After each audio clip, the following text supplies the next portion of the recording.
আগামী দিনের বাংলাদেশে একটা পরিবর্তন হতে চলেছে। আমাদের দলে আপনারা আওয়ামী লীগ থেকে আসবেন, আপনাদের দায়িত্ব আমরা নেব। জেলখানা,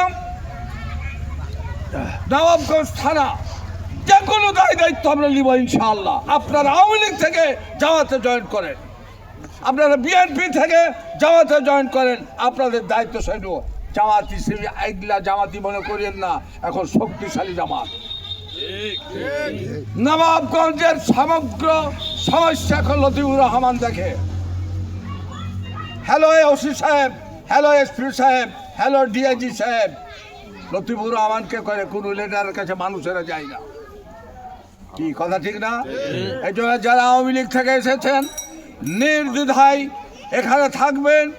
আপনাদের আইন, আদালত, কোর্ট, কাছারি, থানা আমরা দায়িত্ব নেব ইনশাআল্লাহ। এবং লাস্টে একটা কথাই বলি, আল্লাহর দল ছাড়া মানুষের গড়া দল করা যাবে না। আমার কথা নয়, কোরআনের কথা। কি কথা ঠিক আছে? এটা খুব ভাবে খেয়াল করবেন। আল্লাহ বলছে খায়রা ইয়ারা সাররা ইয়ারা, তোমাদের ভালো কাজের খারাপ কাজের আমি জাররা জাররা করে হিসাব নেব। কি নেবে না?